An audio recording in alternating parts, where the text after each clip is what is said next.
Dr. Sutton, you wrote 3 series of books while you were a research fellow at the Hoover Institute. Can you give me basically the background of the content of these series?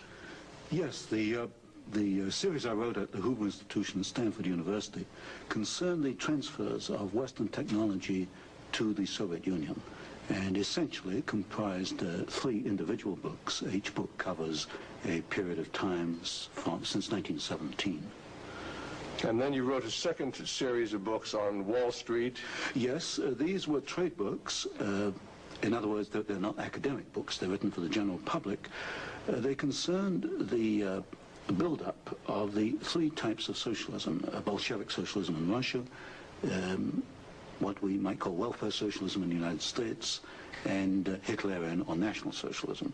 And each book examines the financing and the contributions made by Wall Street, by international bankers, to the development of that specific form of socialism. Now, in your research and analysis, and your efforts to bring out the facts about what was going on in our society, did you encounter any effort to discourage you, to prevent you from bringing out the background of America's involvement in the financing of international communism? Yes, very definitely. For example, when I was at the Hoover Institution, in 1972, I went to Miami Beach to give some testimony before the Republican National Committee. And although a congressman had hand-delivered to the wire services this testimony, which was later printed, the wire services refused to transmit it to the newspapers. Then when I got back to the Hoover Institution in California, I was called into the office of the director, and I was told in no uncertain terms not to make any more speeches like that, and that this information should not be made public. This was the information that we were giving the Soviet Union the technology to develop its war potential? Oh yes, at that time we were in Vietnam, and as you know, the Soviets were supplying the North Vietnamese. This was 1972? 1972, yes. And for example, I knew that the Gorky plant, which was built by the Ford Motor Company, the Gorky plant in Russia produces the Gaz series of vehicles. The Gaz vehicles had been seen on the Ho Chi Minh Trail.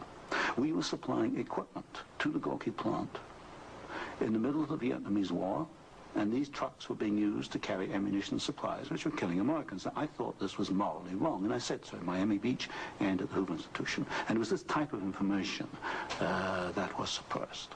And so what eventually happened as far as your activities at the Hoover Institution were concerned? Well, I didn't pay much heed to the warnings. I published a book called National Suicide in the following year, which summarized our assistance to the Soviets, our military assistance to the Soviets. And when that book came out, again, there was great pressure to stop the book. There was pressure on both the publishers and me personally. And I felt I couldn't take this, and a few years later, I just left the Hoover Institution. And since 1975, I've been an independent author without any ties whatsoever. Let's go a little bit into the background of the financing of the German war machine that we fought in the period 1941 to 1945. Could we start, first of all, with the original financing of Hitler between 1922 and 1923, when he was first making his effort to come into prominence in Germany? The original financing of Hitler, that's in the years 1922, came only partly from Germany. One of the most prominent Americans concerned with financing Hitler was Henry Ford. In fact, Henry Ford received a medal in 1938 for his assistance to the early Nazi Party. Then, of course, Hitler had his attempted push in 1923. He went to jail, and then we begin another era in the rise of Hitler. Right, and of course, he eventually came to power in 1933 by the electoral process. What about the financing of Hitler's electoral activities in 1933? This I can trace. I have traced it very exactly. I discovered amongst the Nuremberg records a series of bank transfer slips to the Delbruck-Schickler Bank in Berlin to an account which was under the control of Rudolf Hess. And this was the fund that was used to finance Hitler's access to power in March 1973. And amongst the corporations that transferred money to Hitler, I find not only R.G. Farben, which is quite widely known, but also German General Electric, AEG, which is under the control of General Electric in the United States, or was at that time, and companies like Osram and... Now, what was the tie-in between Osram and General Electric? The tie-in was a share tie-in. International General Electric in the United States had controlling interest in German General Electric, and also through share interlocks, a controlling interest in Osram in Germany. So then we have Ford and we have General Electric helping to finance Adolf Hitler's rise to power. Were any other large American corporations involved? Very definitely. Standard Oil, through its technical association with IG Farben, for example, Germany could not have gone to war in 1939 without tetraethyl. You need tetraethyl to raise the octane value of aviation gasoline. Germany had no means of doing that. This was developed in the ethyl laboratories in the United States and transferred to the Germans. Standard Oil came up with the hydrogenation idea, which was very essential for Germany in the 1930s, because to raise the quality of its gasoline for aviation purposes. This was transferred to the Nazis. And ITT, for example, International Telephone and Telegraph, was very intimately associated with the Nazis through Dr. Schroeder, who was head of the ITT subsidiaries in Germany. And ITT controlled companies which made not only electrical instruments, but also the Focke-Wulf plant, which made airplanes, fighter airplanes. So what you're suggesting then is that American corporations were helping to finance the German industry that was building up the war potential? American corporations, only a few, not many, financed Hitler through their subsidiaries. They transferred technology. They transferred material assistance, for example, stocks of tetraethyl before the Germans could manufacture it under the joint manufacturing agreement with the United States. And also they financed this. For example, Standard Oil financed in 1933 the development of the gasoline industry in Germany, which was needed to fight World War II. And that's a very interesting point. Could you go a little bit into the background of where Germany got its oil to fight the Second World War? Because certainly Germany doesn't have oil resources. Germany does not have oil resources, that's true. It used in World War II synthetic oil, which it got from coal. And the basic technical processes for the development of oil from coal came from the United States, from essentially from the Standard Oil laboratories, which had this technical assistance agreement with IG Farben. And of course IG Farben contributed something like 60% of the explosives needed by the German Wehrmacht, probably about 40–50% of the gasoline needed by the Wehrmacht and by the German Air Force, the Luftwaffe. And was there a definite interlock between IG Farben and Standard Oil? The interlock was at the technical level, the exchange of patents. It was through a financial technical assistance agreement. There were other interlocks with the United States through a subsidiary, IG Farben, in the United States.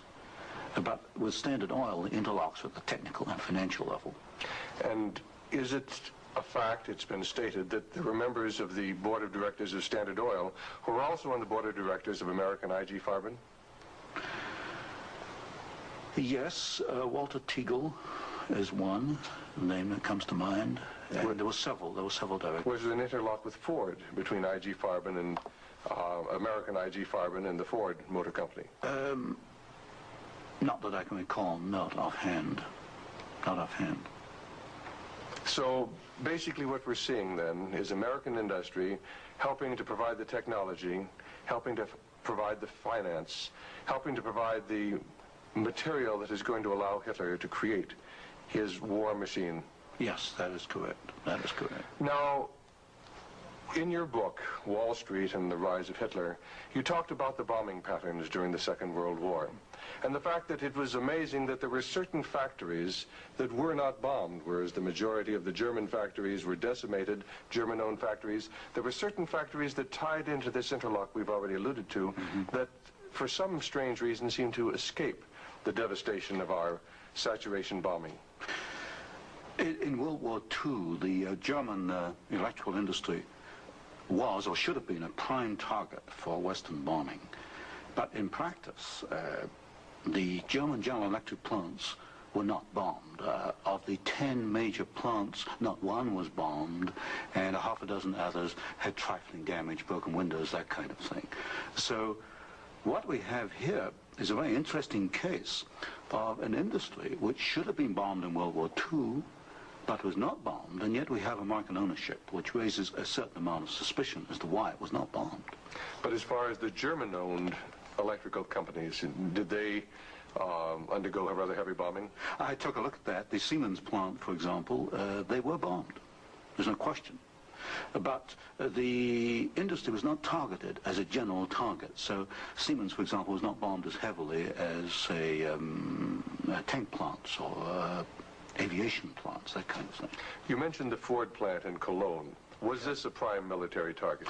The Ford plant in Cologne should have been a prime military target. For example, the British Air Force, the Royal Air Force, did bomb the Ford plant at Poissy in France.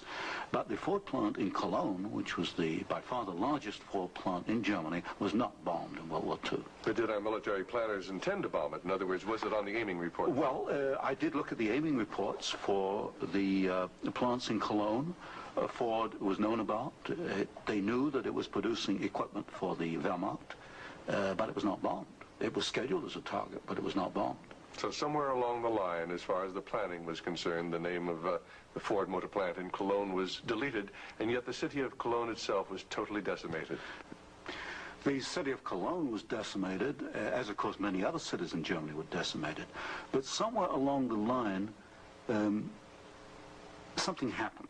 I suspect it was in the aiming committees, and without question, orders were sent out not to bomb certain targets, even though these were prime military targets. And that's rather reminiscent of some of the orders that went out during the Korean War, some of the orders that went out during the Vietnamese War to leave specific targets within the enemy's domain untouched by our strategic bombing. I understand that was so, although I've not investigated it. Now, in your book, Wall Street and the Rise of Hitler, there was one very interesting section about a special fund that Heinrich Himmler had, and the funneling of money from German corporations into this fund, even up into the years 1943 and 1944. And many of these corporations had strong ties into the American corporations, into the American parent corporations. Could you tell us a little bit about the Kepler Fund? The Kepler Fund was also known as the Konto S Fund. It was what we might call Heinrich Himmler's personal slush fund. He used it for his own personal projects.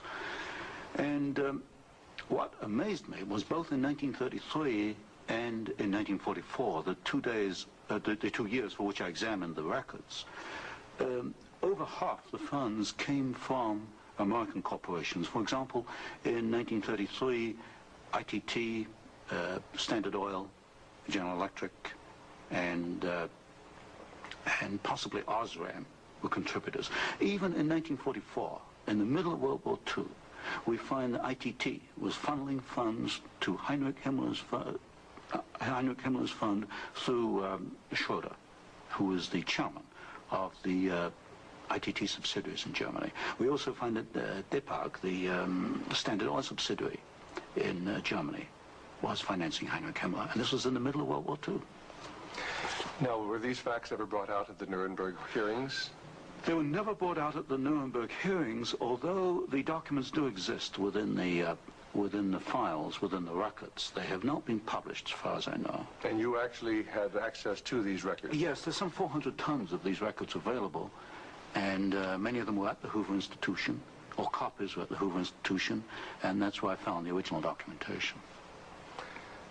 I think it's a tragic part of our history when the American public doesn't realize the interplay then between great American corporations and the financing, the funding of the Nazi movement. Now, I wanted to talk just a little bit about the Nuremberg trials, because at the Nuremberg trials, the Nazis, the Nazi war criminals, the Nazi generals were held specifically guilty for what transpired. Were there any Americans involved? Were any Americans indicted? Were any Americans convicted as far as the financing of the Nazi war movement? Very definitely not.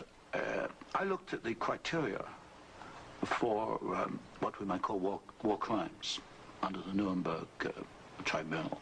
And there's no question in my mind that certain Americans well fitted the criteria which required indictment and trial, but no Americans were ever brought to trial. Do you think there was any conscious effort to conceal this fact, both from the Nuremberg War Tribunal and from the American public? Well, there was a conscious effort in the fact that these businessmen were very prominent in stating in 1946 that they had no knowledge of what Hitler was doing, and yet they were intimately involved with the build-up with Hitler. I suspect that this was not published in the media at the time, although I've not checked that.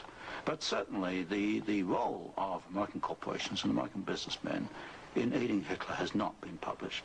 Now, what about the actual financing? What about the loans from large American banks, from large British banks, to Hitler's government in that period between 1933 and 1939, when Hitler was preparing for war? Well, you've got to go back a little earlier and look at what are known as the Young loans, which were very important because I think they brought about the economic collapse of Germany in 1933. That was the Young plan. This was Owen Young, who was, of course, chairman of General Electric. Here we got a man who actually made the loans as an officer of the United States government, which brought about the collapse of Germany in 1933, enabling Hitler to take over. And then subsequent to 1933, you get a series of loans. A very good one is Standard Oil, which loaned several $1 million, at least, to Germany to build up its aviation gasoline facilities. And there are other examples. Fine. Well, I'd like to get a little bit into the background of the financing of Bolshevism, because I think this is vitally important. And we can go back to the period after the Second Revolution, which was in October and November of 1917. The initial financing of Lenin's movement, how did it tie into the American corporations? Was there any American involvement in that period between 1917 and 1918, when Bolshevism was just beginning to get a foothold in Russia? Yes, there were several incidents. The most important is one involving Colonel William Boyce Thompson, who was the largest shareholder in the Chase Bank, which of course today is Chase Manhattan Bank. And I published in one of my books a copy of a cablegram which transferred funds from New York to Petrograd in December 1917, $1 million to be precise.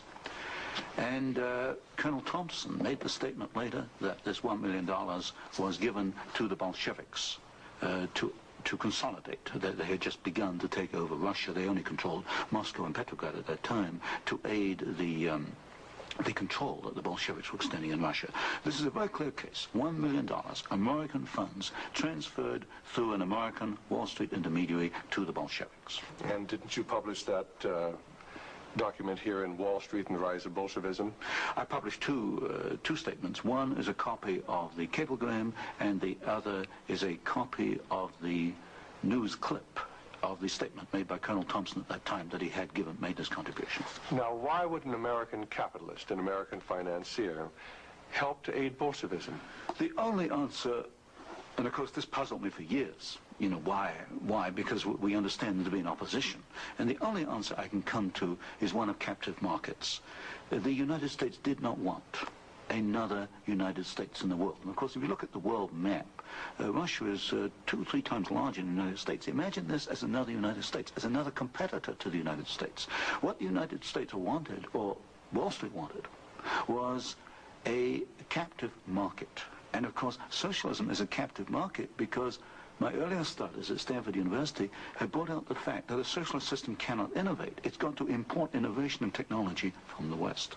And so I think the aim behind this was to encourage the development of Marxism and other types of socialism, because this would give these Wall Street bankers control of a world market, a captive market.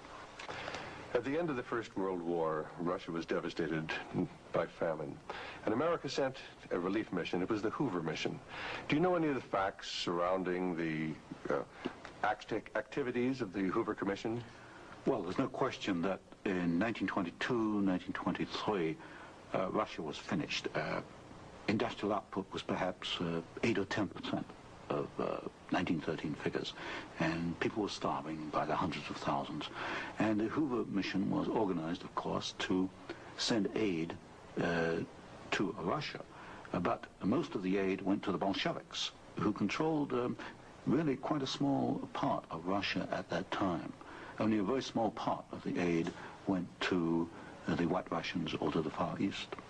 And then after 1922, 1923, Lenin instituted something known as the New Economic Policy, or this series of 5-year plans.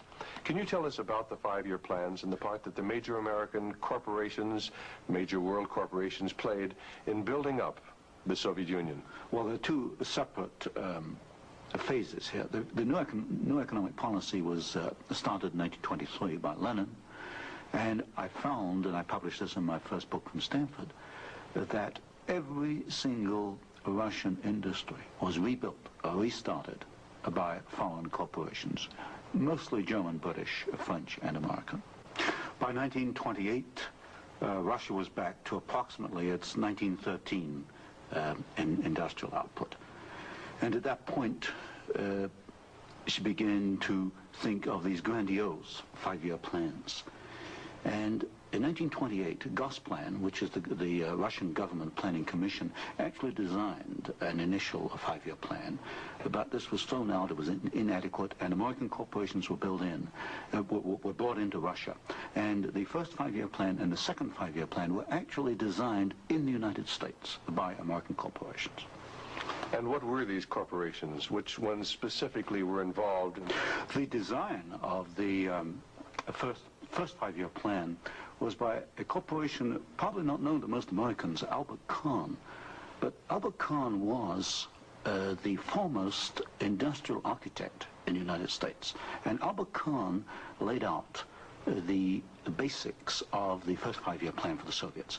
And then we find, again, the same corporations involved with the construction of the plants. International General Electric, certainly, DuPont, Ford Motor, Hercules Motor, Curtiss-Wright in aircraft engines, and even some corporations which today were forgotten about, like Vultee and Chance Vought. These were aircraft manufacturers at that time. And so American corporations came in and they built the first 5-year plan. But what was important, the Soviets then copied these plans, and this accounts for the tremendous Russian output.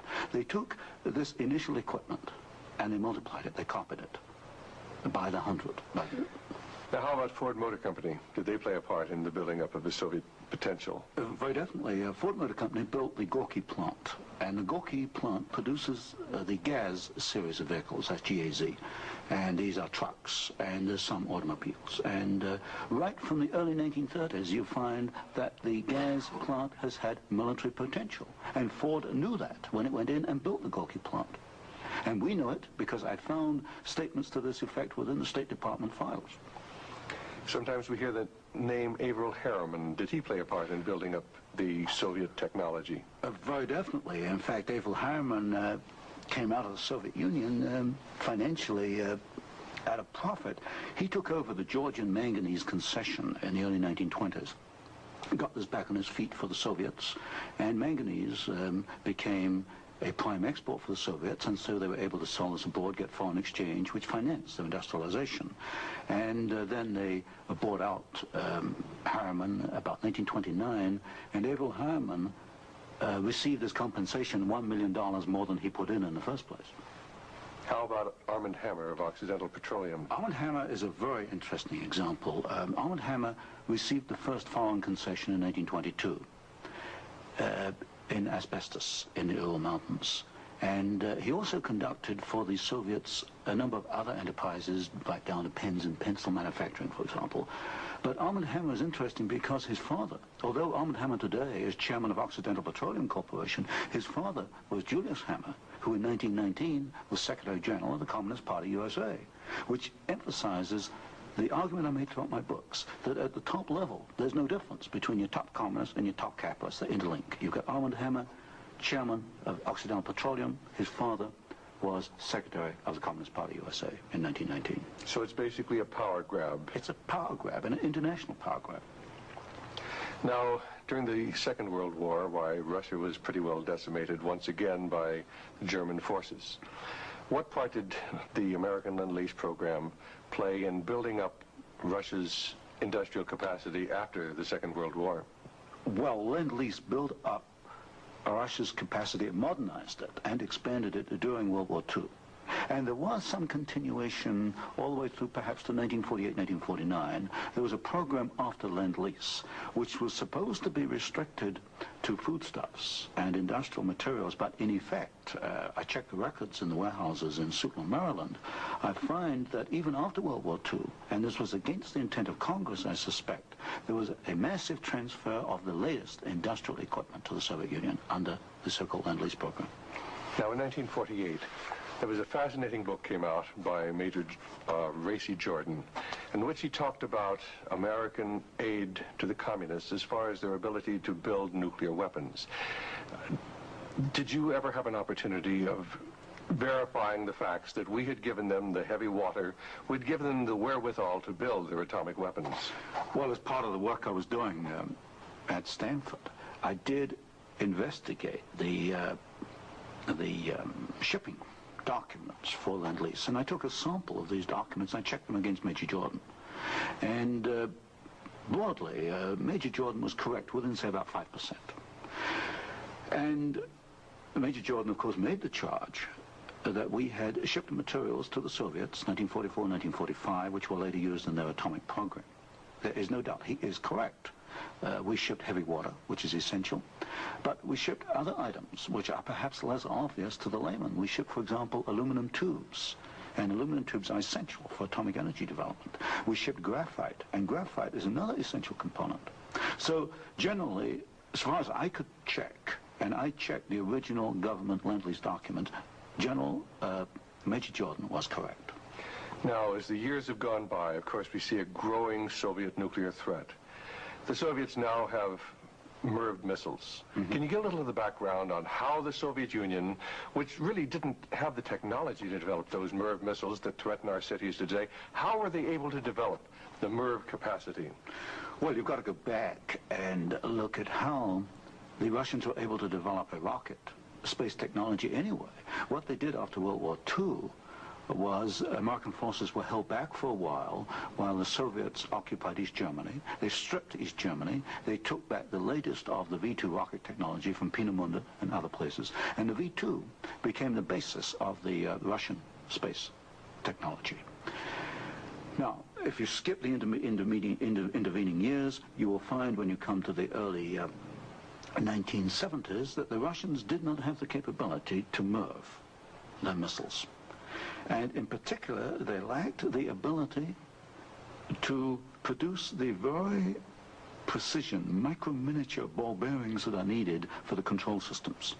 There was only one company in the world, Bryant, Chuck and Grinder, which could make the machinery which machines the races within which these ball bearings run. And without those races, you just cannot make MIRV missiles in any quantity. You can make one off, but not in quantity. Bryant, Chuck and Grinder was allowed to ship to the Soviet Union 45 of these machines at a time when we only had 33 in the United States. But wasn't there any objection to doing this? I objected at Miami Beach in 1972. Other people objected, but the objections were squashed. And predominantly at fault here is Henry Kissinger and the incoming administration, the incoming Nixon administration. This was known, I'm sure it was known in DOD. If I knew it, then certainly DOD knew it. But the objections were squashed, and there was suppression of the information. And so once again, we see America building up the military capacity, the nuclear threat from the Soviet Union. Well, this goes, when you talk about MIRVing of missiles, you're talking about a quantum jump in your military technology. Now, I'm not a military man, but to me, the ability to do that is a massive leap forward. And we enabled them to do it, and we did it knowingly and deliberately. During the Vietnamese War, the Soviet Union and the Eastern European satellites were the primary suppliers of war materials to the North Vietnamese who were killing American boys in South Vietnam. Would you comment on our aid and trade with the Soviet Union and with the Eastern European satellites during that period of time? Well, there's no question that the Soviets were the prime suppliers of military equipment and suppliers to the North Vietnamese. Let me give you an example. the American pilots, as they flew over the Ho Chi Minh Trail, described the trucks that they were seeing as American trucks. Well, they were American trucks because they came from the Gorky plant, and Gorky was built by Henry Ford. And so you have the situation where we were, in effect, supplying both sides in the Vietnamese War. But the trucks were being built by the Soviet Union. However, were they getting any materials from the United States to help build those trucks? Yes, in the early 1970s, I know specifically of shipments of equipment into the Gorky plant while the war was going on, which in effect were aiding the Soviets to build more trucks to be used by the North Vietnamese.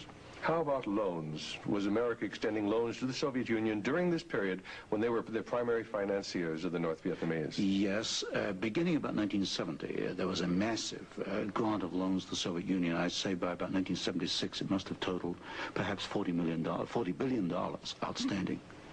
And so this, of course, these loans were used to enable the Soviet Union to purchase industrial equipment in the United States, and this industrial equipment was used to manufacture, in part, military supplies which were used against us in Vietnam. How about Russian shipping that was being used to ferry supplies to North Vietnam? Shipping is a very interesting example because the Soviets published a shipping register, about 6,000 ships, and I analyzed every one of these ships, both the origin of the technology of the ship itself, the hull, and the engine. Most of them are marine diesel engines. And I find that 60% of the Soviet merchant marine, which of course has military usefulness, 60% was built abroad. Only 40% in the Soviet Union, and that largely to Western design. But when you come to marine diesel engines, you find something really fascinating. You find that 80% of the marine diesel engines in Soviet merchant ships are Western engines, Burmeister and Wain of Copenhagen, Sulzer of Switzerland, Fiat of Italy, because that name has come up before. But the other 20% of marine diesel engines built in the Soviet Union are built to Western design under technical assistance contracts from Sulzer and Burmeister and Wain. So in effect, there could be no Soviet merchant marine without assistance from the West. How about the building of the Kama River plant? Kama River was built in the late 1960s, early 1970s. The basic design contract was let to the Italian firm of Fiat. Giovanni Agnelli is the chairman of the board. And this is important because Agnelli is tied in with Chase Manhattan Bank. He's on the International Advisory Committee of Chase Manhattan. What caught my attention was that Fiat does not manufacture automobile manufacturing equipment. All the Fiat plants in Italy contain American equipment. And what I found was that the equipment was coming, perhaps about 60-70% of it, from the United States, from major automobile equipment suppliers in the United States. I think it was known as the Fiat plant as a cover to perhaps divert attention from the fact that during the Vietnamese War, we were building the largest plant in the world. It covers 36 square miles. We were building for the Soviets, with American equipment, the largest plant in the world. And so it was called the Italian Fiat plant, and I think this was a blind. And so they were building their trucks and armored personnel carriers and other things that could be used then for warfare in South Vietnam? We knew that the Kama plant had military potential. In 1972, I wrote it in National Suicide. I said as much in Miami Beach in 1972. This plant has military potential. It can produce military vehicles. We knew it. And of course today in Afghanistan we find that the Kama vehicles that are there in Afghanistan today from the Kama plant built by American and Italian companies. And it was after you brought out this information that efforts were made to suppress your book, National Suicide, and your other studies? Yes, because I was bringing out the fact that the Kama River plant had military potential, that we were moving the missiles with the Bryant chucking grinder equipment, and of course other facts along these lines. And what sort of pressure was brought to bear upon you? What sort of pressure was brought to bear upon the publisher of your book, National Suicide? There was pressure on the publisher to prevent publication, to stop publication. He refused to do so. There's pressure brought upon me first to withdraw the book, and then a rather deceitful sort of pressure. It was claimed at the Hoover Institution that I had plagiarized Volume 3 of my Western Technology series, which was being published by Stanford University. Well, firstly, I challenged them to point out the plagiarization, and nobody could find even two sentences that matched up. But then I pointed out that I cannot plagiarize my own work. I hold the copyright on both books, and nowhere in the world can I plagiarize myself. That's a logical impossibility. And then gradually it built up over the following years that my research was perhaps going a little out of what was perhaps required or welcome would be a better word, and it should be confined within more narrow boundaries. And at that point in 1975 I left the Hoover Institution, and since then I've become an independent author, and I can publish what I want to publish. Do you know of any other instances where efforts were made to suppress publication of books through the Hoover Institute? I know one example, one I was personally aware of, and that was Julius Epstein's book on Operation Keelhaul, which is a very important book on the treatment of Russian prisoners of war in Germany after World War II. This book was in manuscript for several years, and he was not allowed to publish it. I heard that firsthand from Julius. Right, and eventually it was, of course, brought out. It was at a later point. Now, another example I can give is my own Western Technology series. The third volume of that was held in galleys for 1 year. Now, it costs a lot of money to hold a book in galleys, because when a book is in galleys, you want to get it out on the market to start recouping your investment. That book was held in galleys for 1 year because it was not politically wise or acceptable to publish it at that time, even though it was an academic book. Now, you've done some fascinating studies on the Trilateral Commission. Can you tell us about the Trilateral Commission? The Trilateral Commission is a private organization founded by David Rockefeller in 1973. It was essentially financed by Rockefeller and some of the foundations, Kettering Foundation, Danforth Foundation, Ford Foundation. Ford Foundation was a very major contributor. And the stated objective is to encourage discussion amongst what they call the trilateral regions. I should point out that of the 300 members, 1/3 come from the United States, 1/3 from Japan, and 1/3 from Europe. But in effect, I find that the actions of the Trilateral Commission are very much self-interested on the part of the international banking community in New York. Now, as far as the Trilateral Commission's influence on the American government is concerned, it's been said that there is a very excessive representation of the Trilateral Commission in Jimmy Carter's cabinet and in Jimmy Carter's administration. Well, excessive is rather an understatement. I think there's some 200 million people in the United States. There are only 77 trilateral members who are American. Out of that 77, I counted no fewer than 18 trilateralists. That's about 1/3 of the American trilateral contingent turns up in the Carter administration. Mr. Carter himself was a trilateral, Mr. Mondale, Mr. Brown, Mr. Vance, Mr. Blumenthal, Mr. Brown, Secretary of Defense. In other words, they occupy all the senior cabinet and sub-cabinet posts. In fact, there's some key committees, intelligence and defense committees, which are only comprised of trilaterals. So here you've got 77 Americans selected by one man, David Rockefeller, who's chairman of Chase Manhattan Bank. And we find that they turn up in the key controlling positions in Washington under the Carter administration. And would this suggest to you that perhaps we do not select the government, that it is selected by these people who work behind the scenes? You can come to no other conclusion. If you look today at who's running for office, you find Mr. Bush is a trilateral, you find Mr. Anderson is a trilateral, Mr. Carter's a trilateral. We find articles appearing in Newsweek magazine, Time magazine, U.S. News and World Report, many of the major media telling us there's really nothing to be concerned about from the Trilateral Commission. Is there any interlock between the Trilateral Commission and the major media in the United States? Yes, there is an interlock, particularly in the news media. For example, the Chicago Sun-Times, the executive editor there, James Hoagie, is a trilateral. You'll find Saul Linowitz is a director of Time magazine. And I think, yes, Henry Schacht is a director of CBS. So there very definitely is an interlock between the trilaterals and the media. And perhaps this is the reason, then, that they rather play down the influence of the Trilateral Commission on contemporary American government. Yes, I had a computer survey made of all articles that have been printed on the Trilateral Commission since 1973. I could find worldwide only 73 articles. Now, what's the relationship between the Trilateral Commission and the Council on Foreign Relations? Well, of course, the Council on Foreign Relations is a much older organization founded in 1920. I did a study in which I compared trilaterals with or without membership in the CFR, Council on Foreign Relations. I find there's something over 50% overlap.